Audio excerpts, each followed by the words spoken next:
venga. Amén. Amén. Que Dios me lo bendiga. Gracias, hermano Henry. ¿Qué deseamos para nuestro hermano? Amén. Que Dios le bendiga, ¿verdad? ¿Cómo estamos en este día, en esta tarde? Bendecidos, amén. Bienvenidos sean todos a la casa del Señor. Y pues vamos a continuar con el mensaje de la palabra del Señor. Para ello les pido que vayan preparando sus Biblias al capítulo 14 de Romanos. Y antes de entrar en detalle en el pasaje, voy a pedirle a nuestro hermano Luis que nos guíe en una oración. Amén, hermano Luis. Amén, hermano Luis. Orar en este momento. Padre bueno del cielo, Señor bondadoso, gracias te damos en esta tarde, mañana, Señor, por escuchar los cantos, Señor, y escuchar, Señor, peticiones y agradecimientos. Pero ahora, Señor, viene la palabra, la enseñanza, Señor. Usa a tu hermano Luis, que él, aleluya, pueda extender esa palabra por medio del Espíritu Santo, Señor, y que esa palabra llegue a corazones sensibles, Señor, y puedan ellos aceptar, Señor, tu nombre, y te damos la honra y la gloria desde hoy para siempre. Amén. Adelante, hermano Luis. Amén. Gracias, hermano Luis. ¿Qué deseamos para nuestro hermano? Que Dios le bendiga. Amén. Romanos 14, capítulo 14, vamos a leer del versículo 1 al 12. Dice así: recibid al débil en la fe, pero no para contender sobre opiniones, porque uno cree que se ha de comer de todo, otro que es débil come legumbres. El que come no menosprecie al que no come, y el que no come no juzgue al que come, porque Dios le ha recibido. ¿Tú quién eres que juzgas al criado ajeno? Para su propio Señor está en pie o cae, pero estará firme porque poderoso es el Señor para hacerle estar firme. Uno hace diferencia entre día y día, otro juzga iguales todos los días. Cada uno esté plenamente convencido en su propia mente. El que hace caso del día lo hace para el Señor, y el que no hace caso del día para el Señor no lo hace. El que come para el Señor come porque da gracias a Dios, y el que no come para el Señor no come y da gracias a Dios. Porque ninguno de vosotros vive para sí, y ninguno muere para sí. Pues si vivimos, para el Señor vivimos, y si morimos, para el Señor morimos. Así pues, sea que vivamos o que muramos, del Señor somos. Porque Cristo para esto murió y resucitó y volvió a vivir para ser Señor, así de los muertos como de los que viven. Pero tú, ¿por qué juzgas a tu hermano? ¿O tú también por qué menosprecias a tu hermano? Porque todos compareceremos ante el tribunal de Cristo, porque escrito está: vivo yo, dice el Señor, que ante mí se doblará toda rodilla y toda lengua confesará a Dios. De manera que cada uno de vosotros dará a Dios cuenta de sí. Amén. Pueden ocupar su lugar. Un pasaje bastante largo, pero no vamos a cubrirlo todo en este día, pero esperamos que poder cubrir al menos la mitad. Y es un pasaje muy interesante. Creo que pues les va a fascinar a todos, ¿verdad? Pero pongamos atención, porque hay algunas cosas que nos pueden confundir aquí, que pueden parecer contradictorias, pero al analizarlo a fondo vemos que no hay nada de contradicción, sino al contrario, mucha sabiduría en cuanto a las relaciones que existen dentro de la iglesia entre los hermanos y hermanas, ¿verdad? Y como sabemos, un tema principal del Nuevo Testamento es el poder que el pecado tiene para destruir la salud espiritual y moral de la iglesia, así como del individuo que obviamente comete los pecados. Y las cartas o las epístolas están llenas de mandatos e interdicciones relacionados con la necesidad de erradicar el pecado de manera continua de la iglesia. Ese es el propósito tanto de la disciplina eclesiástica como de la autodisciplina que cada uno de nosotros debemos implementar en nuestras vidas. Y volviendo un poco atrás en esta epístola, encontramos que el libro de Romanos, o en este libro de Romanos hay muchas exhortaciones a la pureza de la iglesia. Tales comienzan en el capítulo 12, después de 11 capítulos de doctrina que el apóstol Pablo nos dio, 11 capítulos que delinean el significado de la justificación por gracia por medio de la fe.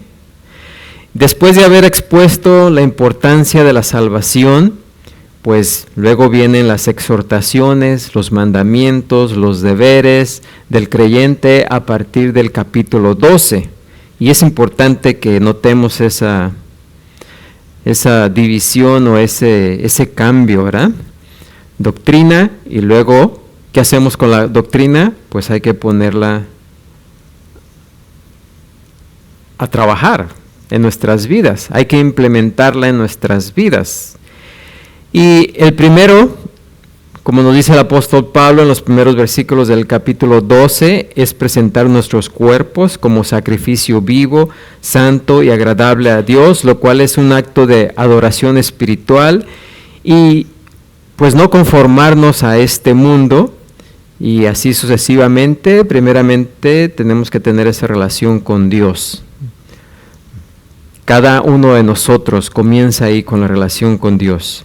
Y luego, desde el capítulo, después de ahí, se presenta una serie de mandamientos y exhortaciones sobre la pureza de la iglesia.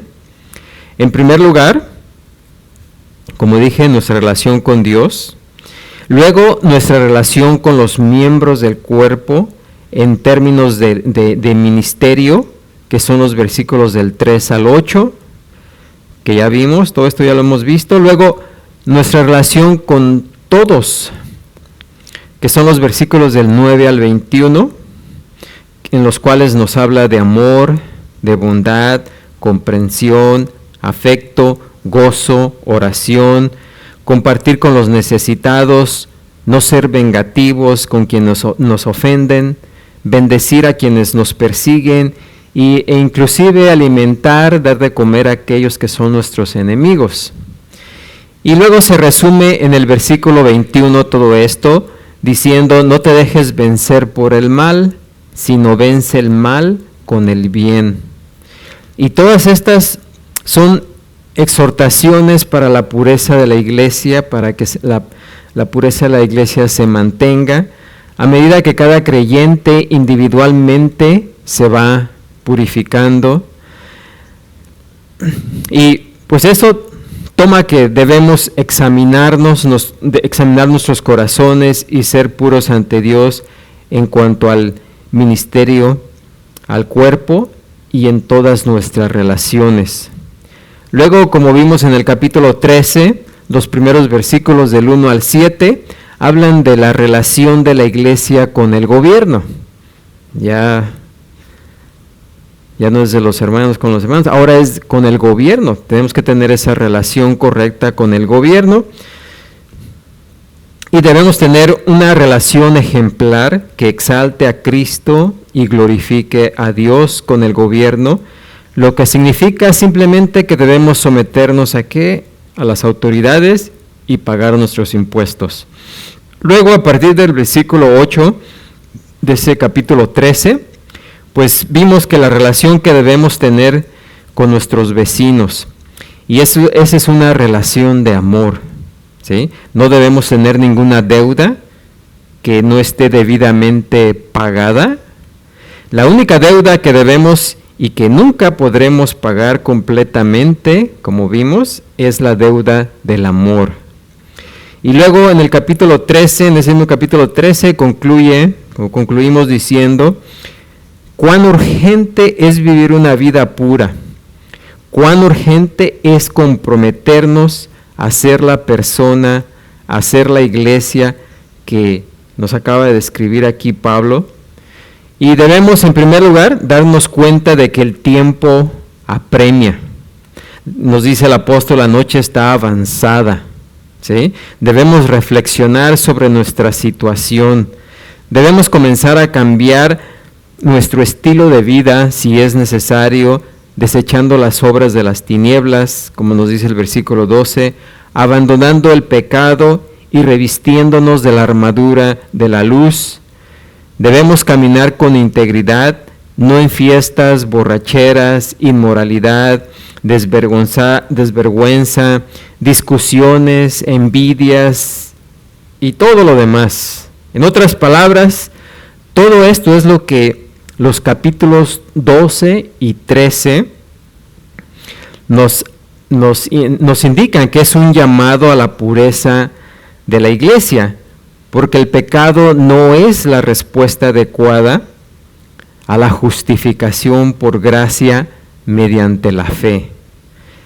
La justicia sí lo es, pero el pecado no lo es. Y luego el versículo 14 lo resume diciéndonos, vestíos del Señor Jesucristo y no proveáis para los deseos de la carne. Así que Pablo, pues, aborda ahí completamente el tema del pecado entre los creyentes y todos somos muy conscientes de ello y pues no necesitamos extendernos más porque pues ya conocemos de ese tema. Pero en sí el punto es de que la iglesia debe ser ¿qué? Pura. Tenemos que lidiar con eso. Por eso existe la disciplina eclesiástica, como mencioné anteriormente. Por eso pedimos la confesión de los pecados. Por eso leemos la palabra de Dios para que seamos expuestos a ella. Por eso oramos para que el Espíritu de Dios nos revele cualquier cosa en nuestra vida que no esté bien. Por eso nos acercamos unos a otros para dar reprensión, corrección, instrucción, guía o sabiduría para ayudar en el crecimiento espiritual y la pureza de la iglesia. Pero también quiero presentarles la idea de que el pecado, en pocas palabras, no es el único problema que enfrenta la iglesia. Existe otra categoría de problemas que no es estrictamente un problema de pecado, con la que la iglesia tiene que lidiar y que también tiene el potencial de crear una situación pecaminosa que paraliza la vida de la iglesia, que puede paralizar la vida de la iglesia. Y este es un tema muy importante. Se trata de la relación entre los cristianos fuertes y los débiles dentro de la iglesia. En cualquier iglesia, ya sea la de Roma, a la que Pablo escribió, cualquier otra iglesia de su tiempo, cualquier iglesia a lo largo de los siglos hasta la actualidad, incluso en esta misma iglesia, todos nos enfrentamos a la inevitable posibilidad de graves problemas debido al potencial conflicto entre creyentes fuertes y creyentes débiles. Pablo aquí aborda este tema en los capítulos 14 y 15, desde el versículo 1 del capítulo 14 hasta el versículo 13 del capítulo 15, un total de 26 versículos donde Pablo trata precisamente esta cuestión de los cristianos fuertes y débiles. Y el punto central, pues, es la unidad entre ellos, ¿sí? Debe haber unidad, aunque unos sean más fuertes y unos sean débiles, ¿sí? Por eso tenemos también lo que el Señor Jesucristo instituyó en la iglesia como la Cena del Señor. Y esta no solamente nos ayuda a recordar el sacrificio de Jesús a favor nuestro, sino que también es un tiempo para que cada uno de nosotros se pruebe a sí mismo, como nos dice en 1 Corintios 11:28. O sea, que haga un examen sincero de su vida y confiese, renuncie y pida perdón por su pecado. Jesús nos dijo, si tu hermano peca contra ti, ve y repréndele estando tú y él solos. Mateo 18:15 al 17. Si te oyere, has ganado a tu hermano, mas si no te oyere, toma aún contigo a 1 o 2, para que en boca de 2 o 3 testigos conste toda palabra. Si no los oyere a ellos, dilo a la iglesia, y si no oyere a la iglesia, tenle por gentil y publicano, que es la disciplina eclesiástica. Pablo también dio una instrucción similar a la iglesia de los Corintios en relación a la autodisciplina. Nos dice en 1 Corintios 5, del 7 al 8, limpiaos pues de la vieja levadura, o sea del pecado, para que seáis nueva masa, sin levadura, como sois, porque nuestra Pascua, que es Cristo, ya fue sacrificada por vosotros. Así que celebremos la fiesta, no con la vieja levadura, ni con la levadura de malicia y de maldad, sino con panes sin levadura, de sinceridad y de verdad. Y en su segunda carta a la iglesia de Corintios, capítulo 7:1, él instó diciendo, así que, amados, puesto que tenemos tales promesas, limpiémonos de toda contaminación de carne y de espíritu, perfeccionando la santidad en el temor de Dios. No obstante, el pecado abierto no es el único peligro para la salud y unidad espiritual de una iglesia, y aunque no sean pecados en sí mismos, ciertas actividades y conductas pueden destruir el compañerismo y la rendición de frutos espirituales, así como entorpecer la obra, el testimonio, la unidad, lo cual lo sabemos que ha ocurrido en incontables congregaciones a través de la historia de la iglesia. Y estos problemas son ocasionados por diferencias entre los cristianos sobre cuestiones que no son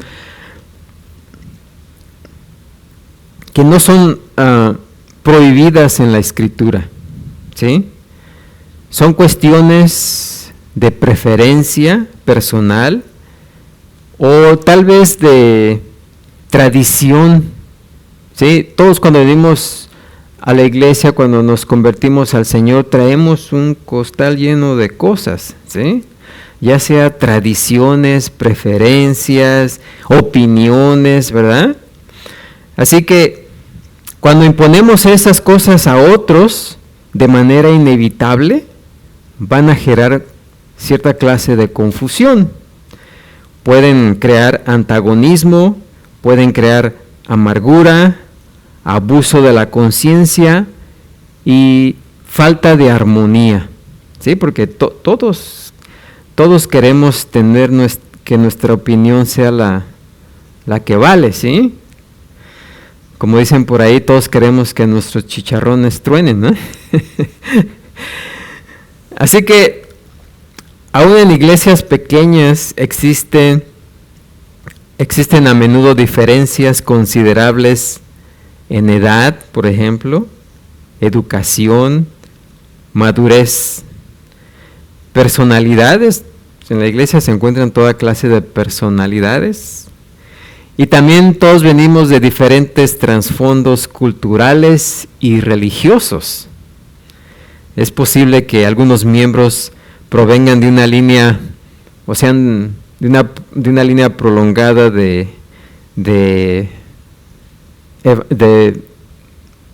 creyentes evangélicos, ¿sí?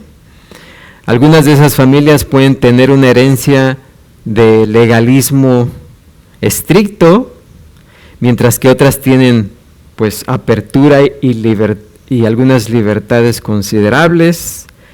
Algunos miembros pueden haberse acostumbrado a un culto, a un orden de culto bastante litúrgico, y otros a un estilo de adoración espontánea y tal vez carente de estructura.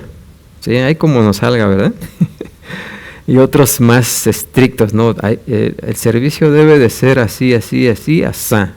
Y otros, no importa, lo que importa es adorar a Dios y estar aquí unidos, ¿verdad?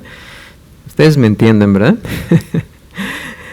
Algunos pueden haber escuchado el Evangelio y haber sido expuestos a la enseñanza bíblica durante muchos años, mientras que otros solo han escuchado el Evangelio verdadero en tiempos recientes y apenas entienden los aspectos más esenciales. Algunos pueden haberse convertido a Cristo tras salir de alguna religión pagana, o incluso de una secta, o del protestantismo liberal, o del catolicismo romano, del judaísmo, o tal vez del ateísmo, o simplemente no les importaba la religión, ¿sí? Así que todos venimos de diferentes culturas, todos hemos venido de diferentes maneras en las cuales nos crearon, traemos diferentes opiniones y todas esas cosas. Como vimos anteriormente, todo contrario a lo que sostienen algunos líderes especializados en el crecimiento de iglesia. Algunos dicen que tal diversidad puede fortalecer a una congregación local porque les recuerda a sus miembros y también da testimonio al mundo que rodea la iglesia acerca de la magnitud del poder de Jesucristo para unir en un solo vínculo de amor a tantas personas tan distintas, ¿sí? Tan disímiles, a fin de tener comunión fraternal en una unidad auténtica y profunda. Es lo que dicen algunos, ¿verdad? Pues el Señor no planeó que su iglesia se dividiera en cientos de variedades de grupos, ¿sí? Con base en diferentes preferencias personales y tradiciones que no tienen fundamento bíblico. Mas, sin embargo, pues como podemos ver, existen tantas denominaciones que se han creado precisamente de eso, ¿sí?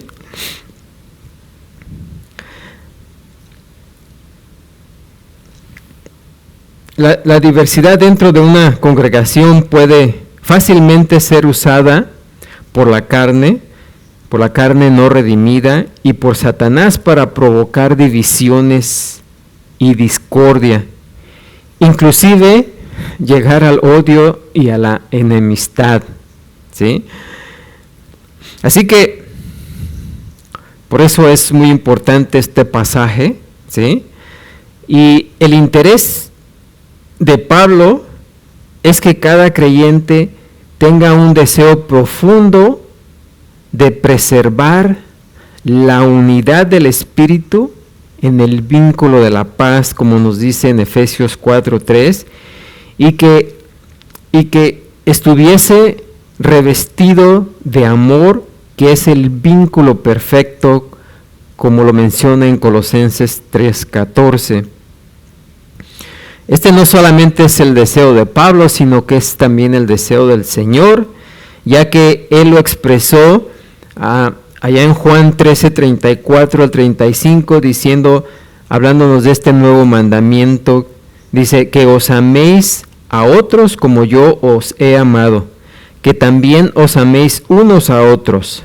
En esto conocerán todos que sois mis discípulos, si tuviereis amor los unos con los otros, ¿sí? Así que ese es el deseo, no solamente de Pablo, sino el deseo de Jesús.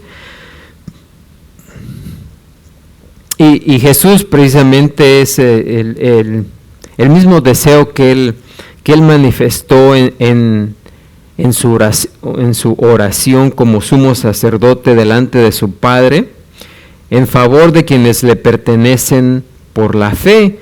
Juan 17, 20, 21 dice, para que todos sean uno, como tú, oh Padre, en mí y yo en ti, que también ellos sean uno en nosotros para que el mundo crea que tú me enviaste.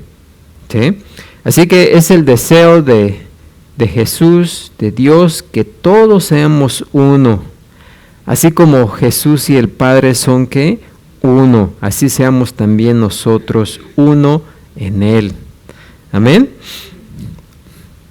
Así que el peligro en particular para la unidad de los creyentes, que es tratado precisamente por Pablo aquí en este pasaje de Romanos capítulo 14, del versículo 1 al capítulo 15, versículo 13, es precisamente ese conflicto que surge o puede surgir fácilmente entre personas a quienes se refiere aquí como creyentes fuertes y débiles, entre aquellos que son maduros en la fe y los que son inmaduros, entre los que entienden y disfrutan de la libertad que tenemos en Cristo y los que todavía por ciertos tabús y prácticas de tipo religioso y cultural que se han arraigado con firmeza como parte de sus vidas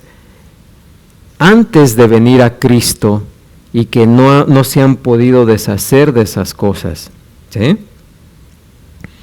En la iglesia primitiva, muchos judíos que vinieron a la fe en Cristo eran incapaces de descartar las leyes y prácticas ceremoniales en las que habían sido enseñados desde la niñez, en especial los ritos y prohibiciones que el Señor mismo había instruido en el antiguo pacto.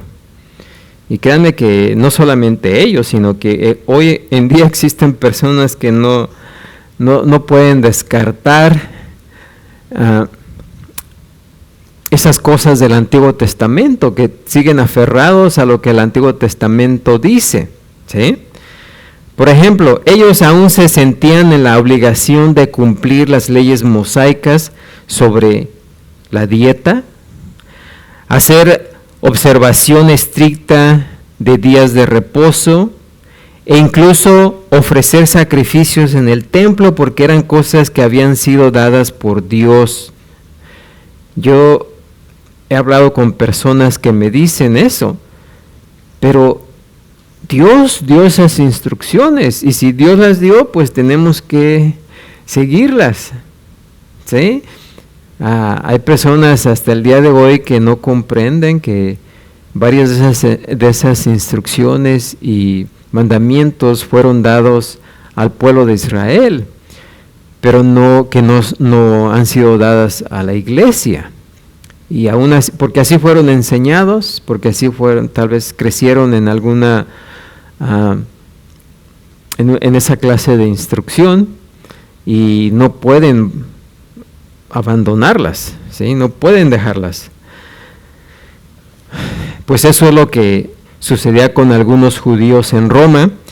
Por otra parte, pues también sabemos que en la iglesia en Roma, pues había gentiles convertidos que habían salido de la práctica de rituales paganos a dioses falsos y costumbres idólatras de todo tipo en las que también habían estado muy involucrados, razón por la cual pues sentían una fuerte antipatía hacia cualquier cosa que tuviera hasta la más remota conexión con tales perversidades, ¿sí? Como habían salido de esas cosas, no querían ni siquiera pensar en esas cosas, ¿sí? Muchos gentiles, por ejemplo, eran incapaces de comer carne que hubiera sido ofrecida a una deidad pagana y luego puesta en venta en la plaza del mercado.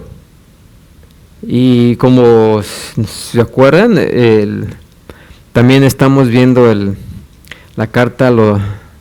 la primera carta a los Corintios, donde ya vimos este tema de la carne ofrecida a dioses falsos, ¿sí? Que también, ustedes saben que Corintio y Roma pues tenían la misma clase de cultura. Otros creyentes, tanto judíos como gentiles, entendían y ejercitaban su libertad en Cristo. Había creyentes que decían, como en Corintio, hey, la carne ofrecida a los ídolos te la puedes comer porque esos dioses no existen, ¿sí? No hay nada ahí. Son invenciones del hombre. Así que la carne que le ofrecieron o la comida que le ofrecieron a esos ídolos, se la ofrecieron a nadie porque solamente hay un Dios verdadero. Así que no hay problema, te la puedes comer. Pero los que habían salido de ahí decían, no puedo comer eso, ¿sí? Y ustedes saben, eso no es pecado, como ya vimos en la carta a los Corintios. Es cosa de preferencia o cosas que vienen arraigadas en la persona, de las cuales no se puede despegar, ¿sí? Así que también en Roma pues había hermanos fuertes, maduros, que entendían eso, que sabían que esos alimentos habían sido ofrecidos a nadie y por tanto pues se los podían comer, no había problema, no era pecado pues. Los creyentes judíos maduros se daban cuenta de que al acogerse bajo el nuevo pacto en Cristo, los requisitos ceremoniales de la ley mosaica ya no estaban en vigor y lo aceptaban bien. Dice, pues sí, ahora es un nuevo pacto.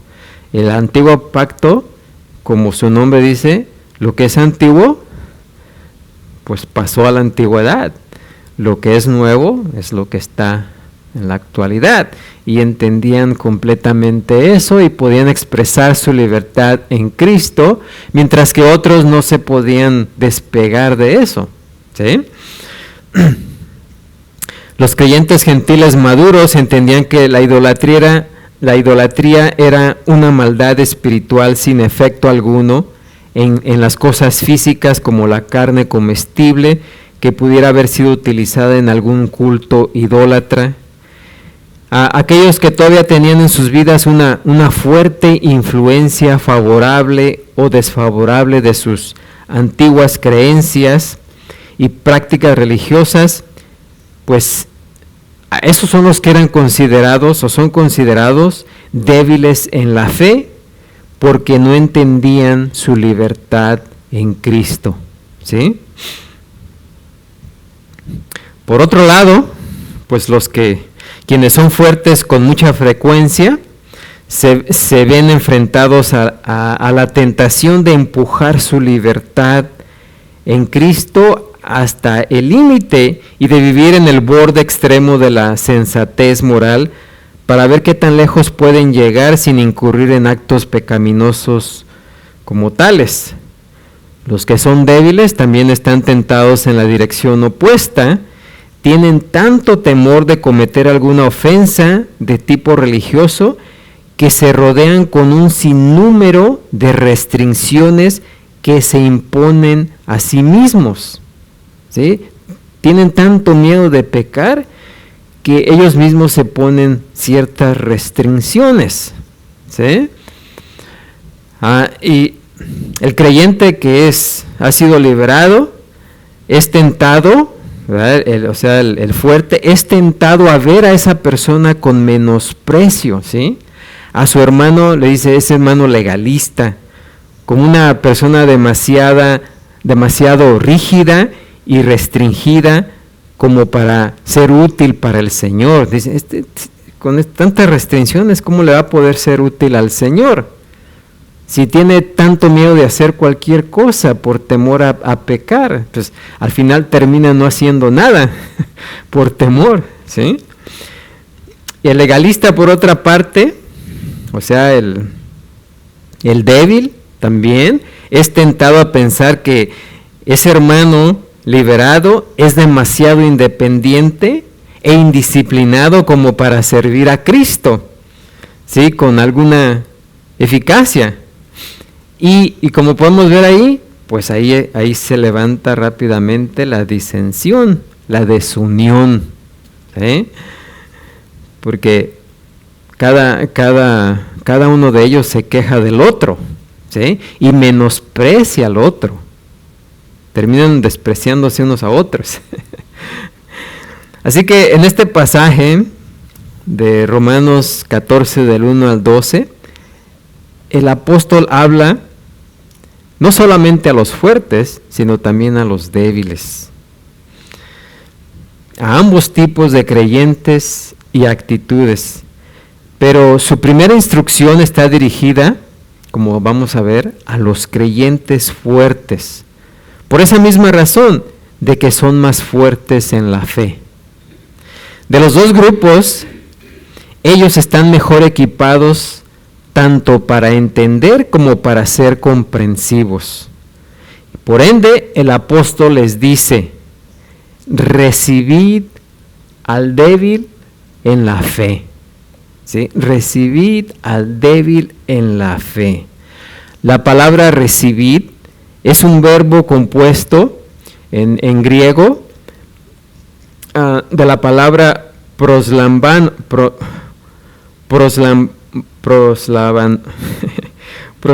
no hablo griego, ¿qué es que por proslambanó o algo así, proslavandó, ¿sí? Pero como pueden escuchar ahí, tiene el prefijo pros, ¿sí? Pros, que es una, proposición que intensifica, que intensifica el verbo, ¿sí? El verbo básico, lo que convierte la acción en un mandato. En otras palabras, recibir no es una sugerencia, lo que está diciendo el apóstol Pablo. No está diciendo, ustedes que son fuertes, reciban, ¿sí? Como una opción. No, el apóstol Pablo está, ustedes que son fuertes, deben, o sea, es un deber, deben recibir, ¿sí? Deben recibir al débil en la fe. En otras palabras, Pablo no estaba haciendo una sugerencia, sino mandando que los creyentes fuertes, ¿verdad?, reciban y acepten a los creyentes débiles. En el Nuevo Testamento, proslambano siempre se emplea en la voz media de la conjugación griega, lo cual le da la connotación de la aceptación consciente y voluntaria de una persona. Este significado se ve con claridad en Hechos 28:2. Dice, el apóstol Pablo utiliza el verbo para describir la hospitalidad generosa de los nativos de Malta. Dice en Hechos 28:2, dice, nos trataron con no poca humanidad, porque encendiendo un fuego, dice, nos recibieron a todos, a causa de la lluvia que caía y del frío, ¿sí? Este significado también es claro en Romanos capítulo 15, versículo 7, donde Pablo emplea el verbo en dos ocasiones. Primero con relación a la aceptación mutua entre los cristianos y luego a la aceptación de Cristo, donde dice, quien nos recibió, ¿sí? Ahí, quien nos recibió, es decir, a todos los creyentes para gloria de Dios. Es la misma palabra. Ahora, al débil. La frase al débil es la traducción de un participio presente que sugiere una condición temporal. O sea que el débil, el ser débil puede ser una condición temporal. Porque cuando el débil comprenda su libertad en Cristo, pues deja de ser, ¿qué? Débil, ¿sí? Así que el texto griego también tiene el artículo definido de la, antes de fe. Y esto indica que Pablo no está hablando de hermanos que sean débiles. Fíjense, no estamos hablando aquí de hermanos que sean débiles en su confianza o fidelidad espiritual, sino más bien en el entendimiento de la verdad plena del mensaje del Evangelio, ¿sí? O sea que los hermanos débiles de los que vamos a hablar aquí no son hermanos que sean débiles en su confianza y fidelidad al Señor, sino que son débiles en el entendimiento, ¿sí? son inmaduros en el entendimiento. ¿Sí? Y es claro que el apóstol quiere decir eso cuando habla del creyente que es débil en la fe. Y también cuando amonestó a los colosenses a permanecer fundados y firmes en la fe. ¿Sí? No está hablando de la salvación, de la fe de la salvación. Está hablando de la fe, en la confianza, en la falta del entendimiento de la Escritura. ¿Sí? Como vimos antes, Pablo no estaba hablando de diferencias doctrinales o morales. O sea, aquí en estos pasajes, en este pasaje Pablo no está hablando de diferencias doctrinales o morales. Y solamente para que vean la diferencia, podemos ver cómo Pablo confrontó a los Gálatas. ¿Sí? En Gálatas 1:8 dice: mas si aún nosotros o un ángel del cielo os anunciare otro evangelio diferente del que os hemos anunciado, dice Pablo, sea anatema. ¿Sí? Eso es algo fuerte, porque la diferencia entre Gálatas y los romanos aquí es una diferencia aquí en Romanos es una diferencia de entendimiento, ¿sí? Mientras que en Gálatas la diferencia es que es un evangelio diferente. Y cuando es un evangelio diferente que puede, en lugar de salvar a una persona, condenarla, entonces sí el apóstol Pablo habló fuertemente, ¿sí? Cuando juzgamos a un hermano porque tal vez no ha entendido algo en la Escritura, está bien. O sea, lo que vamos a aprender aquí es que Pablo nos dice que le tengamos paciencia. Dejemos que ese hermano crezca en la fe hasta un día que pueda comprender. ¿Sí? Pero, fíjense la diferencia. Si un hermano está hablando de falsa doctrina, es diferente, especialmente concerniente a la salvación. ¿Sí? Entonces, acá tenemos que tener paciencia con el hermano que no ha, por ejemplo, para que me entiendan mejor, un hermano o una hermana que que tiene preferencia de vestimenta, por ejemplo. No tenemos que verlo con desdén porque se viste diferente o porque, digamos, la mujer trae pantalón o el hombre trae pelo largo, ¿verdad? X, ¿verdad? Preferencias. Tenemos que tener paciencia hasta que ese hermano, pues, entienda, ¿sí? Pero si ese hermano trae una enseñanza falsa, por ejemplo, de que que no solamente para la salvación necesitamos poner nuestra fe en Cristo Jesús y que hay algo más, eso es algo diferente, ¿sí? Acá tenemos que tener paciencia con este hermano que no se viste de acuerdo a lo que nosotros creemos que se debe vestir, y tener paciencia hasta que, pues, se acomode, ¿no? Pero acá sí tenemos que actuar porque la creencia que trae lo va a condenar. Esto sí es grave, mientras que esto no es grave, ¿sí? Así que tenemos que entender la diferencia entre una cosa y otra, ¿sí? O sea, no meternos en problemas con la persona, crear una desunión por la manera en que se viste, ¿sí? Pero acá sí, porque esto sí es más grave. Sí, me entienden, ¿no? Por eso es que Pablo a los Gálatas pues los confrontó con más seriedad, con más severidad.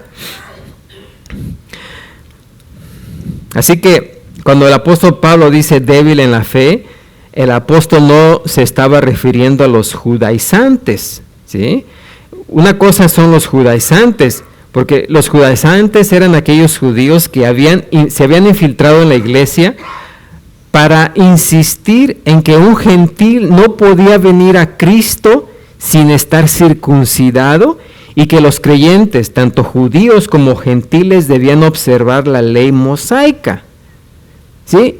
Eso no tenía nada que ver con la salvación ya. Si habían puesto su fe en Cristo Jesús, era suficiente. ¿Sí? No tenían que circuncidarse. Mas estos judaizantes decían que sí debían circuncidarse y guardar la ley mosaica.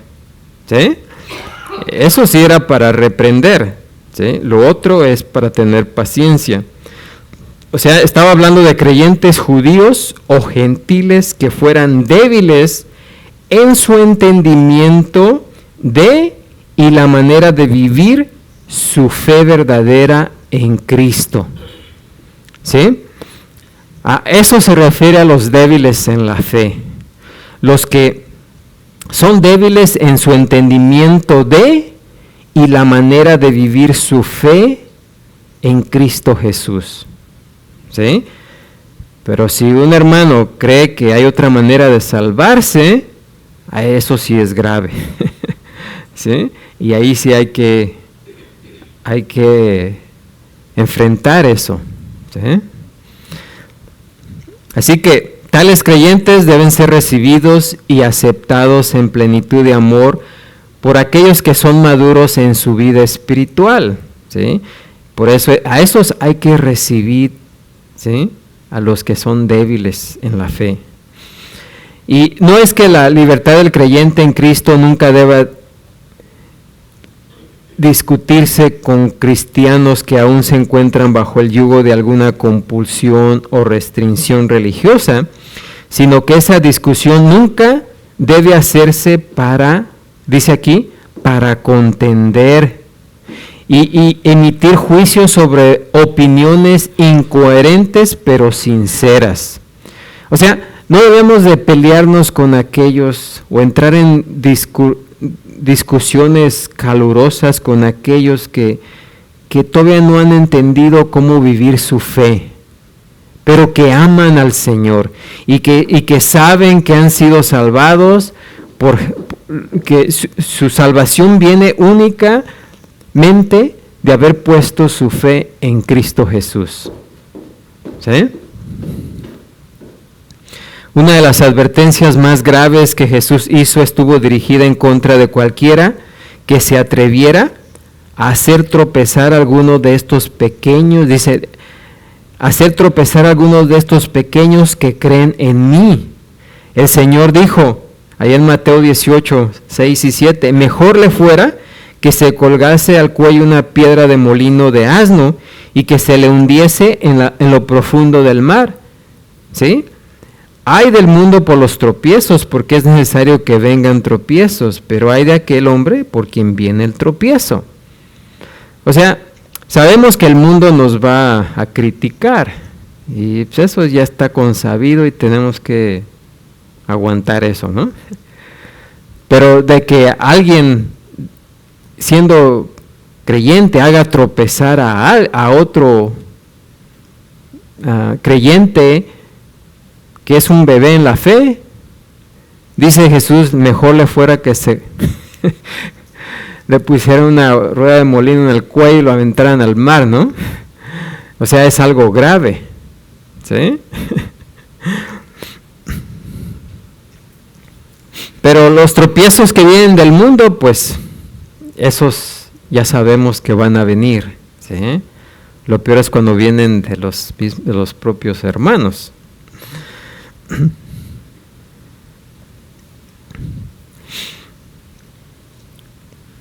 Y eso es precisamente lo que Jesús les estaba diciendo, y Él se estaba dirigiendo en esa ocasión, ¿a quién? A los discípulos, ¿sí? A sus discípulos.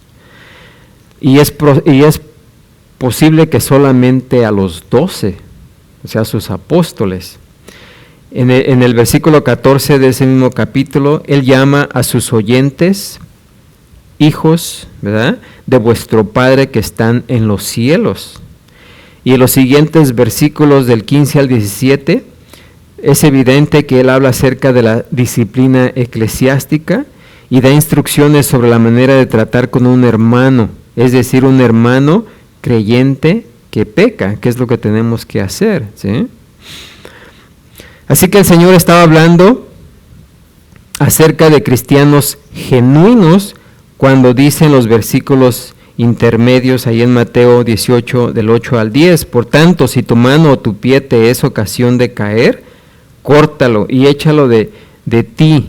Mejor te es entrar en la vida cojo o manco que teniendo 2 manos o 2 pies ser echado en el fuego eterno. Y si tu ojo te es ocasión de caer, sácalo y échalo de ti. Mejor te es entrar con un solo ojo en la vida que teniendo 2 ojos ser echado en el infierno de fuego. Mirad que no menospreciéis a uno de estos pequeños, porque os digo que sus ángeles en los cielos ven siempre el rostro de mi Padre que está en los cielos. Así que esta es una declaración hiperbólica, o sea, está exagerada, de la verdad, ¿verdad? Que tuvo el propósito de enseñar que el pecado en el creyente debe tratarse con severidad. Aquí en el caso de un incrédulo que se vea abocado a una eternidad en el infierno, no obstante el principio también se aplica a un creyente que ya ha sido librado del infierno, ¿sí?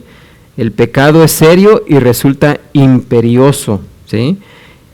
Cualquier acción que sea necesaria para detenerlo. O sea que es tanto para aquel que no se ha convertido, que se aleje del pecado, como el creyente que ya ha sido salvado y que peca, que haga todo lo posible por separarse del pecado, ¿sí? Inclusive, como dice Jesús, si necesita cortarse la mano, que se la corte. Es mejor entrar manco al reino de Dios que teniendo 2 manos y caer en el infierno, ¿sí?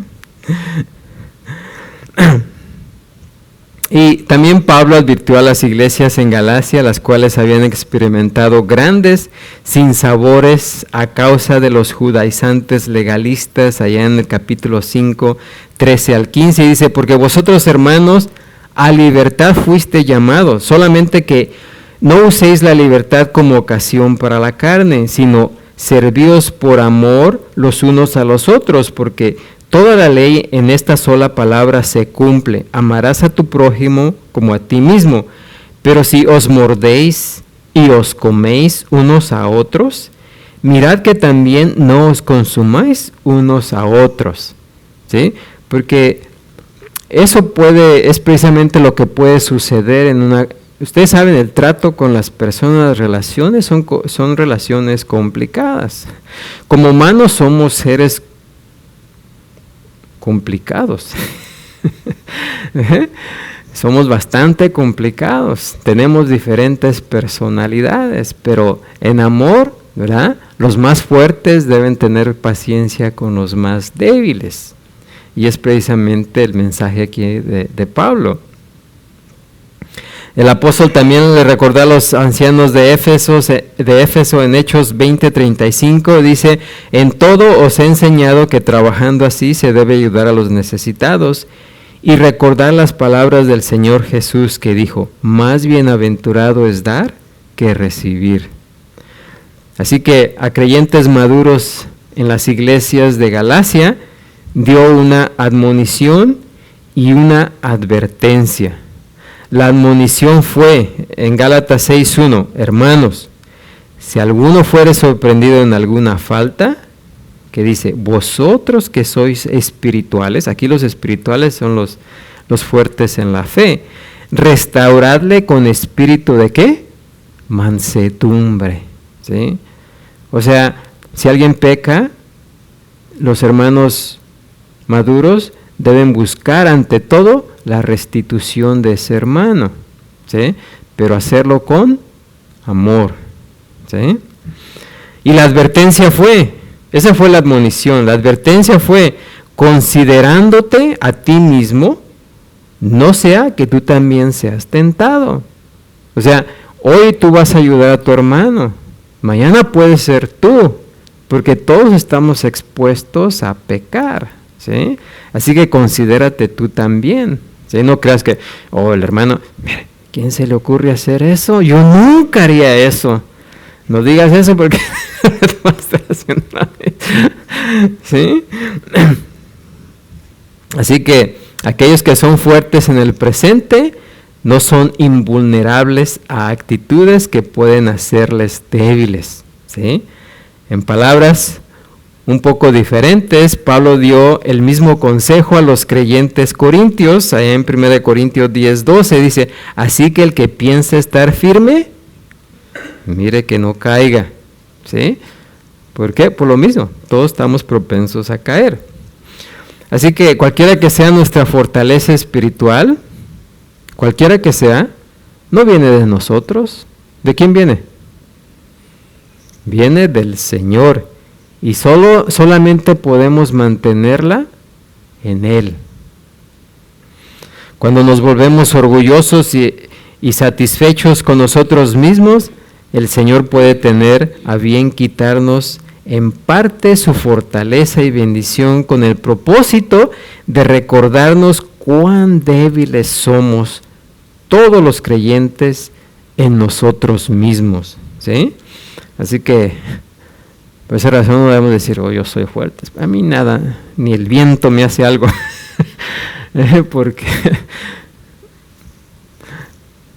porque todo puede pasar, ¿verdad? Así que el apóstol ungió a los creyentes en la iglesia de Tesalónica, más bien urgió, que por un lado, dice, amonestéis a los ociosos, ¿sí? Aquellos flojitos, amonéstalos. Es decir, que advirtieran con solemnidad a los creyentes que se creían fuertes y de continuo empujaban su libertad hasta el límite, no con el fin de servir y agradar al Señor, sino servirse y agradarse ellos mismos. Y en el mismo versículo también urge a aquellos que son de verdad fuertes. En 1 Tesalonicenses 5:14 dice, que alentéis a los de poco ánimo, que sostengáis a los débiles, que seáis pacientes para con todos. Es decir, que usen su libertad, no para pecar, ¿sí? Sino para servir al Señor. Y más que nada sirviendo a aquellos de su pueblo que necesitan la ayuda especial. ¿Por qué? Porque la madurez espiritual es una continuidad de crecimiento, ¿sí? Que está diseñada para progresar hasta que el Señor nos lleve a estar con Él. No es de que llegamos a un nivel y ahí ya nos quedamos, ¿sí? No, es algo que va a continuar hasta aquel día que el Señor venga. Y creo que ahí nos vamos a detener porque se nos acabó el tiempo, pero creo que hemos entendido hasta aquí, ¿no? ¿Quiénes son los débiles y quiénes son los fuertes? Y ya sea que somos de los fuertes, no debemos de menospreciar a los débiles, y si somos de los débiles, pues tampoco tenemos que menospreciar a los fuertes, ¿sí? Hay que entender que hay cosas que en sí no son pecado. Ya vimos en Corintio, lo que es negro y lo que es blanco. Lo que es negro es pecado, y la Biblia nos indica que es pecado y que debemos de alejarnos de eso. Y nos dice la Escritura lo que es blanco, claramente lo que debemos de hacer. Y lo negro, lo que no debemos de hacer. Pero hay muchas cosas que caen en medio, que no son ni pecado, ¿sí? No son pecado y ni están en la Escritura. Y lo que aprendimos de Corintio es que debemos de ¿qué? Aunque podamos hacer esas cosas, debemos buscar la manera de no ofender a nuestros hermanos, ¿sí?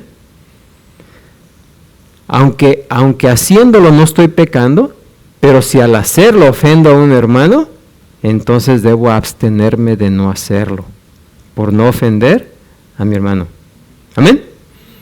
Bueno, hasta ahí vamos a detenernos. Hoy, siendo primer domingo del mes, también vamos a participar de la Cena del Señor, para lo cual los invito a que vayamos a 1 Corintios, pasaje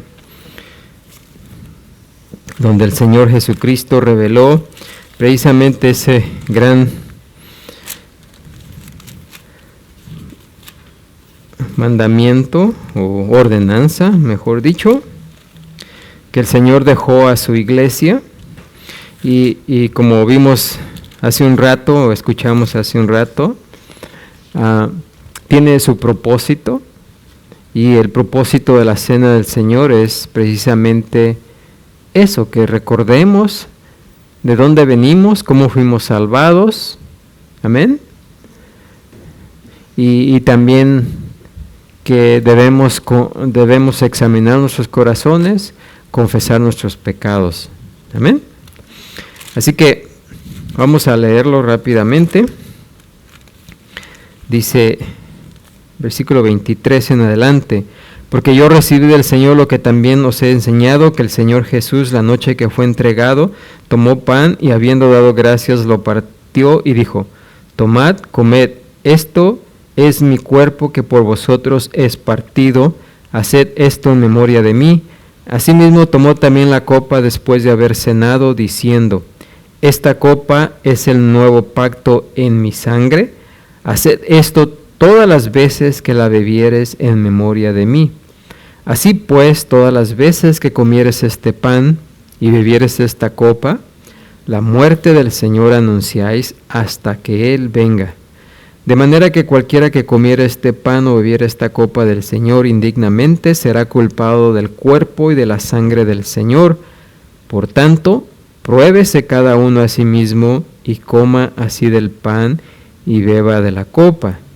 Porque el que come y bebe indignamente sin discernir el cuerpo del Señor, juicio come y bebe para sí, por lo cual hay muchos enfermos y debilitados entre vosotros y muchos duermen. Si pues nos examinásemos a nosotros mismos, no seríamos juzgados, mas siendo juzgados somos castigados por el Señor, para que no seamos condenados con el mundo. Así que, hermanos míos, cuando os reunís a comer, esperaos unos a otros. Si alguno tuviere hambre, coma en su casa, para que no os reunáis para juicio. Las demás cosas las pondré en orden cuando yo fuere.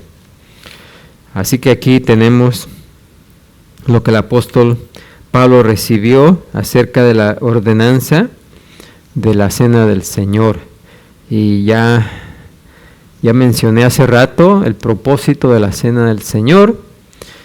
Y pues también nos recuerda cómo es que, para los que hemos sido salvados, nos recuerda cómo fuimos salvados, en quién o en qué tuvimos que creer, ¿sí?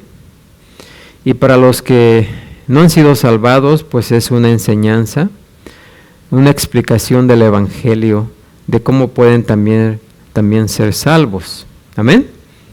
Así que, como sabemos, el pan que menciona aquí representa el cuerpo de Cristo y también representa la encarnación de Cristo, ¿sí? La encarnación de Dios en Cristo, ¿sí? El hecho de que Dios dejó su gloria y vino en la forma de hombre, ¿sí? Eso representa el pan. Para poder ser salvos necesitamos reconocer que Jesucristo es el Señor. Cualquier persona que no crea que Jesús es Dios no puede obtener la salvación, ¿sí? Así que necesitamos creer que Jesús es Dios. Jesús es el Señor. Y el Señor es el Señor, ¿sí? Así que, y se refiere a Dios soberano. Jesús es Dios soberano. Y esa es una de las verdades principales que debemos de creer, ¿sí? Después el vino representa la sangre y la sangre representa la muerte. Fuimos salvados no por nuestros propios méritos, no podemos ser salvados por comprar la salvación, no la podemos ganar, no hay nada que podamos hacer para merecer la salvación, ¿sí? La única manera que podemos ser salvos es poniendo nuestra confianza que el sacrificio que Jesús hizo en la cruz es suficiente, fíjense, suficiente para limpiar todos nuestros pecados. si creemos que hay algo más que necesitamos hacer para que nuestros pecados sean limpiados, no podemos ser salvos. ¿Sí? Porque solamente es eso, un camino, una verdad. ¿Sí? Jesús dijo, yo soy el camino, no uno de los caminos, yo soy el camino. También dijo, yo soy la verdad, no una de las verdades, yo soy la verdad, yo soy la vida. Solamente Dios puede dar vida, nadie más puede dar vida. Él es vida, amén. Él es luz, ¿sí? Así es de que solamente lo que Él hizo nos puede limpiar de pecados, ¿sí? Si creemos en cualquier otra forma de salvación, estamos perdidos, ¿sí? Así que tenemos que creer en lo que Jesús hizo por nosotros.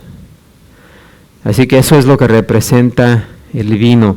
Cuando comemos el pan, estamos afirmando, estoy diciendo, yo creo que Jesucristo es el Señor y por eso participo del pan, me lo como.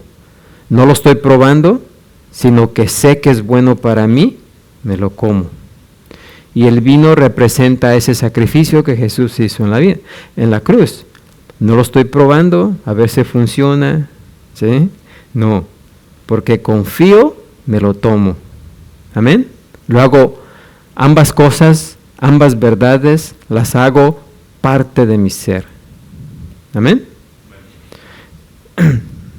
Así que esas son las dos verdades esenciales. Y la tercera es la resurrección. Tenemos que creer que Jesucristo resucitó. Si alguien dice, yo creo que Jesús es Dios, creo que el sacrificio que hizo en la cruz nos limpió de todo pecado, pero yo no creo que haya resucitado. Pues entonces de nada sirve lo demás. Porque si Cristo no resucitó, en vano, ¿sí? Todo es en vano. En vano estamos aquí, en vano hemos creído. ¿Por qué? Porque la resurrección prueba que lo que dijo Jesús es verdadero y es cierto. ¿Sí? Que Él es Dios, que su sacrificio en la cruz fue efectivo, que Él no tenía pecado, que fue el sacrificio perfecto.